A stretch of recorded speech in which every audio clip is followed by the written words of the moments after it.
don't do that. I don't like it. Yeah. But I couldn't. I couldn't be myself. I was absent. I thought that I had done all the things that you have in your head you're supposed to do, to have those conversations and resolve whatever you feel is unresolved. Fans remember Sally as the cheerful, gravity-defying Sister Bertrille. But behind that innocent smile, there was a moment so raw, so personal, that Sally couldn't bear to relive it. The Flying Nun was supposed to be a lighthearted show, but for Sally, it became a reminder of a struggle she never expected to face.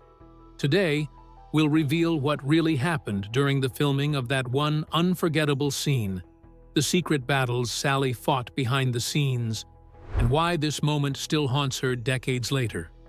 We've pieced together interviews, insider reports, and rare cast insights to uncover the full truth. Stay with us as we expose the hidden story Sally Field tried to leave behind in the past. The Flying Nun's Secret Burden. When The Flying Nun premiered in 1967, it looked like the perfect next step for Sally Field. After all, she had already charmed America as the energetic Gidget just a few years earlier. On the surface, this new role seemed like the ideal continuation of her image as the sweet, wholesome girl next door. But behind the scenes, Sally was anything but happy. What many fans don't know is that from the moment she donned the starched habit and took flight as Sister Bertrille, Sally felt trapped. Trapped in a role that didn't fit her. Trapped by the expectations of the studio. And trapped by an industry that didn't care about what she wanted. She once described The Flying Nun as a show that left her feeling humiliated and powerless. And there was one particular scene that embodied all of that pain. Sally later reflected on how she survived that difficult time. "I just had to put my head down and go to work and do the very best job I could. You're trying to cover up your depression." At the age of 21, Sally stepped back into national attention.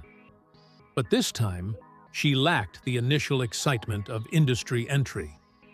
She carried the overwhelming pressure of meeting high standards, which weighed heavily on her shoulders. The network, together with producers, sought a specific image instead of an actress, so they used force to mold Sally into their desired appearance. The network controlled all aspects of her appearance and behavior from day one. The network controlled every detail of her appearance, including her clothing choices and hairstyling, and even controlled her food intake. They gave me, these big green bombers. Dexedrine. Straight Dexedrine. Hot damn summer in the city. And boy, oh boy, now this is fun. You see your cotton mouth, and you're high as a kite. The production team implemented rigorous eating plans to maintain Sally's slender appearance, which suited camera requirements. She found her ideas and suggestions rejected immediately whenever she tried to make her voice heard. The production team treated her as an object that needed packaging and marketing more than they did as an actor with genuine talent. And yet, the pressure didn't end with her physical appearance. The scripts themselves were vacuous and constricting. Week after week, she found herself performing in lightweight plots, hardly allowing any depth or stretch to her capabilities. She was struggling to find herself as a young woman, struggling to prove that she was more than just a cute face in a silly costume, struggling to survive in a business that didn't care about her inner life. As such, the difference between who she was and what she was forced to pretend became intolerable. From that point onward, there was a scene that Sally has steadfastly refused to watch. It was intended to be just a lighthearted, funny moment when Sister Bertrille would sing an earnest song to the small-town talent show audience, all innocence and hope in the world. The script called for the audience to laugh at this ridiculous, childish performance. On paper, harmless sitcom humor. For Sally, however, It cut much more deeply than the writers or directors ever intended. And while the cameras rolled, Sally's act came from a raw, vulnerable place inside her. And then came the scene that blurred the line between performance and real heartbreak, leaving a mark no one could see. The scene Sally can't revisit. The scene Sally Field refuses to watch wasn't supposed to be a defining moment. It was written as a simple comedic beat in a typical episode of The Flying Nun, a light distraction for viewers at home. But what unfolded on set that day left a mark so deep that even decades later, Sally has avoided ever seeing it. On paper, it was harmless. Sister Bertrille, always well-meaning but often clumsy, enters a local talent show. She believes that if she can just share her heart through song, she might lift the spirits of the people around her and maybe even earn their respect. The script framed it as one of Sister Bertrille's many innocent missteps, sweet but misguided. But in the studio, the moment became something else entirely. As the cameras rolled, Sally stepped into character, but she wasn't really acting. Standing on that stage, singing in front of the fake townspeople and the live studio audience, she felt naked and exposed. Sister Bertrille's hope mirrored Sally's own yearning for approval, for recognition, for a chance to show she had more to offer than the fluffy scripts let her reveal. But instead of connection, she was met with laughter. The audience chuckled and giggled exactly on cue, just as the producers had wanted. Yet to Sally, it didn't feel like they were laughing at a fictional nun's innocent mistake. It felt like they were laughing at her. That laughter, meant to be harmless and fun, echoed in her ears as something cruel, something that confirmed her worst fears, that she was a joke, that she wasn't seen, that no one in that studio or beyond cared about the real person beneath the habit. What made it worse was how real the emotion was in her performance. Sally wasn't pretending to be hopeful and eager. She was. She wasn't pretending to want to be accepted. She did. Every note she sang in that scene came from a place deep inside her, a place filled with longing and vulnerability that she rarely let anyone see. But on that set, she couldn't hide it. The cameras captured not just Sister Bertrille's fictional humiliation, but Sally Field's very real heartbreak. When the director yelled, "Cut!" she felt as if she'd just revealed her deepest wounds to a room full of strangers who only wanted to be entertained. In interviews years later, Sally spoke about this scene with surprising honesty. She admitted that she could never bring herself to watch it. "It was too close," she said. "That wasn't Sister Bertrille up there. That was me." The laughter, the rejection, the sting of feeling mocked. It all hit too hard because it reflected battles Sally had fought long before she ever stepped onto that set. From her childhood, where she often felt overlooked and unheard, to her early days in Hollywood, where producers and directors treated her like a pretty face rather than a serious actress, Sally had always been searching for a place where she could be seen and valued for who she really was. That scene, meant to be a harmless bit of sitcom comedy, turned into a painful reminder that she hadn't found that place yet. It was the kind of moment that could either break someone entirely or spark a quiet rebellion no one expected. Sally's battle behind the habit. Every week, millions of viewers tuned in to watch Sally Field float across their screens as the cheerful, gravity-defying Sister Bertrille. But few had any idea that behind the wide-eyed smile and fluttering veil was a young woman quietly fighting a private war. Sally had never wanted to be trapped in the image that the Flying Nun forced upon her, but at 21, with a major network contract and little power to push back, she felt she had no choice. The habit she wore on set, became a symbol of her struggle. On camera, it was meant to represent purity and lightness. As Sally bluntly put it, "I didn't want to do it. I was trying to figure out who I was, but I knew who I wasn't, a flying nun." Off camera, it felt like a mask she couldn't take off, a constant reminder of how little control she had over her own identity. Sally's frustration went far beyond the costume. The scripts offered no room for depth, no space for growth. Sister Bertrille was written as a one-dimensional character, a sweet, bumbling figure of innocence whose mistakes always led to harmless, humorous situations. For Sally, every episode felt like a missed opportunity. She knew she had more to give. She longed for challenging material, for the chance to explore complex emotions and tell stories that mattered. But week after week, she was handed lines designed only to earn a quick laugh or a soft chuckle from the studio audience. The young actress who had entered Hollywood full of hope was beginning to feel invisible. To the outside world, Sally played the role that her studio assigned to her, but she quietly hatched a plan inside to escape. She risked everything by enrolling secretly in acting classes with none other than Lee Strasberg, one of the most venerated and exacting teachers in the profession. The method of Strasberg was intensely personal for actors, dealing with the actor and his or her life experiences and real emotions. A whole curriculum was structured around that. That's all such a continuation offered Sally, an opportunity to amend the act she had been adopting so long, and to bring back this raw, vulnerable artist that there was within her. Going to those particular classes was really a gamble.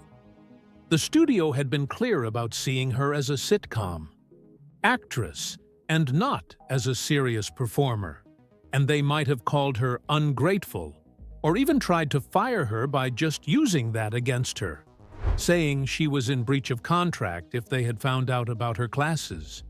But Sally was going to risk it, and did. She wouldn't want to future-proof her life as anything more than just a pretty face in a dumb costume, like recording The Flying Nun. Those classes gave her strength and taught her skills while dreaming of more with Sister Bertrille for the future. They had slain off Sally's precious professional aspirations with their emotional acreage. The artificiality of maintaining a put-on smile on the sets, that of an uncomplicated, happy star, has begun psychologically to take its toll on her internal self. She usually went home after some long hours of filming, physically beaten up and often psychologically defeated and diffident. The studio's iron-cast grip over her physical body, refusal to permit her to grow, and, besides, always that dull feeling that she was more being laughed at rather than respected, all acted together to keep her hopelessly isolated. The infamous act of the talent show was the straw that broke the camel's back. It was the crystallization of all her inner hurt. Sally felt like leading two lives before, after, and on that day. One as the precious, smiling nun the world adored. The other, young woman silently screaming to be seen and heard. What followed wasn't an exit, but a daring plan that would leave Hollywood stunned. From Flying Nun to Oscar glory. When The Flying Nun ended in 1970, Sally Field felt a rush of relief, but also a wave of uncertainty. For 3 years, she had been America's cheerful, airborne sweetheart, and the world had come to know her only as Sister Bertrille. But beneath the surface, Sally was determined to leave that version of herself behind. The challenge was immense. Producers, casting agents, and even fans couldn't see past the habit and the sweet smile. To them, Sally Field was the embodiment of light, silly sitcom fun. No one believed that this young woman, who had spent years trapped in a role she loathed, could handle anything deeper or darker. But Sally was determined to prove them all wrong, and that meant starting from scratch no matter how painful or slow the process. Her first steps after The Flying Nun were anything but easy. Directors passed her over for serious parts. Some outright laughed at the idea that she could play roles that demanded emotional depth or complexity. Sally found herself typecast in guest spots and low-budget TV movies, struggling to convince the industry that she had more to offer. Sally later reflected on that difficult time. "It wasn't about me failing an audition. I couldn't get in the door. If you blamed other people, then you're dead.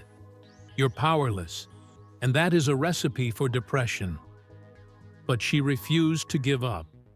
Drawing on everything she had learned in those secret Lee Strasberg classes, she kept pushing for opportunities that would let her show her true range. She accepted smaller, grittier roles that let her dig into real human emotions, even if the projects weren't glamorous. Slowly, she began to change perceptions. Everything changed in 1976 with the making of the miniseries Sybil, in which Sally had a primary role. That of a young woman suffering from dissociative identity disorder. Something so at odds with Sister Bertrille, she was thought by many to be incapable of doing it. But critics and audiences alike were stunned by her raw, haunting performance. It brought to life the intricate layers of a woman shattered by trauma, and while doing so, it shattered that image which had confined her for too long. For the first time, Hollywood saw Sally Field not as a sitcom actress, but a serious talent who did things with a fearless heart. An Emmy for the role, and definitely gained the respect of the concerned industry. But Sally was not yet done. She knew that the accolade was just one of many when it came to sweeping aside years of being underestimated and ignored. So it was with that frame of mind that she seized an opportunity when it came round for auditioning for Norma Rea gritty drama about the life of a Southern textile worker who became a union activist. I think probably the most pivotal thing. It was the first time I was hired as an actress, and to play a very different character and to really act. All were considering the opposite of what the role was for. Everything unkempt, real, and very human. Sally gave herself over to the character completely, studying labor movements, visiting factories, and absorbing every bit of information about the working-class struggle. By the time Norma Rea was released in 1979, it was evident that Sally had accomplished what many believed impossible. She had become a completely different person. Sally's performance in Norma Rea was electric. She embodied the strength and vulnerability stirred by the indignation of a woman who fought for dignity and justice. Critics hailed her performance. Fans erupted with applause. And when the Oscar nominations were announced, Sally's nomination showed up on the list. She went on to win the Oscar as the Best Actress representing that year, giving a performance and clinching a victory that muffled every doubting voice that once laughed at the prospect of Sister Bertrille as an acting force. Yet while she held the Oscar in her hand at this very moment and stood on that stage, Sally would, in her heart, admit to having strayed from the lines of her sitcom years. Some part of that one Flying Nun scene, the talent show humiliation, the laughter that cut too deep, was still haunting her memory, one she'd just not been able to face.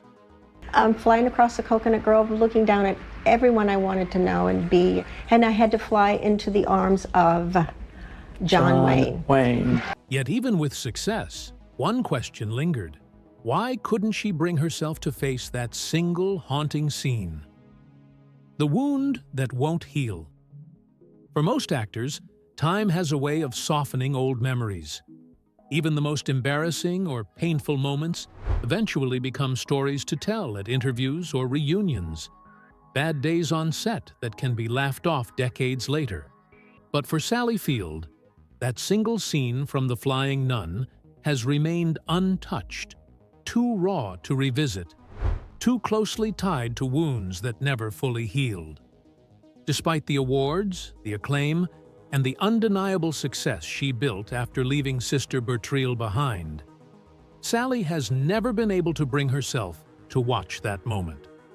And when she speaks about it, even now, there's a quiet sadness in her voice, a reminder that some hurts go deeper than the camera ever showed. Sally has explained that the scene cut to the very heart of insecurities she carried long before she ever became an actress. Growing up, she often felt invisible. Her childhood was marked by emotional distance, a longing for approval that never quite came. The moment on the Flying Nun set, where she stood on stage as Sister Bertrille, singing her heart out only to be met with laughter, felt like a cruel replay of all the times she had tried to be seen and instead was dismissed. That fictional town's ridicule in the talent show wasn't just about Sister Bertrille's awkwardness. To Sally, it mirrored her own private battles, the constant struggle to prove she was worth listening to, worth taking seriously, worth loving. Looking back, she once shared, "I was suffering so badly. I was so depressed, and I was 19, and I didn't want to be playing something called the Flying Nun." You can only imagine what a pregnant flying nun looked like. I was a walking sight gag. I only recognized love if to be loved, I had to disappear. A genuine performance was the devastating core of that scene. Sally was not pretending when she sang with hope in her eyes. She was pouring out a yearning for connection and acceptance, palpable in the air. The laughter, however, was only half the sting, for it came not only from the imaginary townspeople, but also from the studio audience. It felt like a rejection of her authentic self, and not just of the character she portrayed. But the real pain came from being ridiculed at her most vulnerable. It was frozen in time for her, a moment she did not want to relieve. Watching the scene would mean reopening that wound, and instead, she chose to let it fade away into unremembered history. In her interviews, she maintains, "I never want to see it." That wasn't Sister Bertrille. That was me at my lowest, begging to be heard. That statement is a remarkable and barely infrequent admission for an actor renowned for her strength and fortitude. But it speaks to how much that moment defined not only her experience on the Flying Nun, but also her perception of herself as an artist. Sally learned early on that Hollywood could be unforgiving. It was an acknowledgement that sometimes applause was not earned, and indeed sometimes the audience she was trying to reach made her feel even lonelier than before. That scene was just the icing on the cake. That unhealed scar became the fire that fueled a mission far bigger than herself. The advocate Sally became. Sally Field could have let the pain of the Flying Nun define her. She could have accepted the roles Hollywood wanted her to play and stayed safely inside the box the industry had built for her. But instead, she chose a different path. A path of quiet rebellion, personal growth, and fierce advocacy. That one painful scene from the Flying Nun wasn't just a haunting memory. It became the fuel for a lifelong mission to protect, guide, and inspire others, especially young women trying to find their voice in an industry that so often tried to silence them. There's so few good projects in my industry, most especially for women, that you just don't have the luxury to pick. You feel lucky if something comes across that's good. In the years following The Flying Nun, Sally's career choices made it clear that she had no intention of being anyone's puppet again. She deliberately sought out roles that challenged her, roles that were messy, difficult, and real. But off-screen, she was doing something even more powerful. She began to speak out, first quietly, in small circles, and later publicly, about the struggles she had faced and the toxic pressures placed on women in Hollywood. Sally knew what it felt like to be reduced to an image, to have her worth measured by how she looked in a costume, or how easily she could make an audience laugh. And she was determined to help others avoid the traps she had fallen into as a young actress. Over time, Sally becomes a mentor to many younger performers, be it industry people or just friends. She would guide those who were confused or pressured to conform. She gave them a piece of her life story, not just the ups, but everything in between that hurt. The shame, the struggles for respect, the moments when she actually speculated whether she'd ever be taken seriously. In interviews, panels, or just private talks, she would call upon younger actors, especially the ladies, to own their craft, to ask for pertinent roles, to go with their guts even when the industry was trying to shove them into safer, more comfortable options. She would tell them that fame is the skin-deep trap, and fulfillment is only a consequence of honest work, not applause from the public eye. Sally's advocacy continued behind the scenes. She wanted women on both sides of the camera to have more opportunities. She supported projects that acknowledged the stories of suppressed groups. She used her clout to defend projects with authentic and diversely representative narratives, the ones that Hollywood would never admit to looking too far. Sally was a powerhouse, opening doors through production and risking more than could be expected, not just for herself, but for others. She placed quiet strength behind that act. In choosing what to leave behind, Sally shaped a legacy no one could have written for her.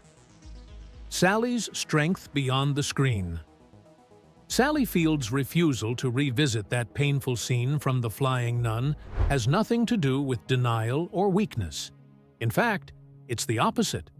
It's a powerful act of self-preservation, a decision born from wisdom and hard-won clarity. Over the decades, Sally has learned that true strength doesn't always come from reliving the hardest moments of your life. Sometimes, it comes from knowing where your limits are, honoring your own boundaries, and choosing not to reopen wounds that no longer serve you. That scene represents a chapter she survived, not one she needs to relive. And by walking away from it, she has shown a kind of courage that often goes unnoticed in an industry obsessed with nostalgia and revisiting the past. Today, when Sally speaks about her early career, she does so with remarkable compassion, not just for the young woman she once was, but for the entire system that tried to box her in. She doesn't express anger at the producers who failed to see her potential or at the audience who laughed during that heartbreaking scene. Instead, she talks about forgiveness. To forgive all who have disregarded her. To forgive herself for all those years of wondering whether she held any importance at all. Even to forgive an industry that took so long to see her as more than just Sister Bertrille. This forgiveness has not erased the pain, but it has allowed Sally to find peace in the passing show of suffering. She has taken what could have been a source of lifelong bitterness and turned it into a lesson in resilience and grace. Life is never one thing. It is a lifetime of work and struggle and success and failure. And the times when you feel absolutely slammed to the ground with defeat or disappointment or loss, just hopeless. It's up to you to be in pain and feel it and stand up and move again. That very decision not to revisit the scene of trauma has shaped Sally's personal journey in deep ways. It keeps her looking forward to the here and now, rather than being caught up in the ghosts of the past. It has also allowed her to create a future not held in the definition of that one uncomfortable moment, but instead in the phenomenal catalog of what she produced afterward. From Norma Ray to to places in the heart, from steel magnolias to Lincoln, Sally has mastered the art of perseverance through her career. She proved to the world that neither role nor scene, nor failure nor humiliation can define the worth of a person. Rather, it's how you rise afterwards, how you choose to use your voice, and how you lift others as you climb that will define you. Despite the shadows that scene still casts, Sally Field's story is one of triumph. She transformed a painful moment into the fuel for a lifetime of meaningful work and advocacy. She showed that strength isn't about pretending the hard times didn't happen. It's about choosing how to carry them, how to learn from them, and how to move forward with compassion and purpose. Sally's legacy isn't just the awards on her shelf or the characters she brought to life. It's the example she set, that no matter how the world tries to define you, you have the power to define yourself. If this deep dive into Sally Field's hidden heartbreak moved you, don't forget to like, comment, and subscribe. Tell us, have you ever watched The Flying Nun and seen the pain behind Sally's smile? And make sure to watch the next video on screen for more untold Hollywood truths that will change how you see your favorite stars.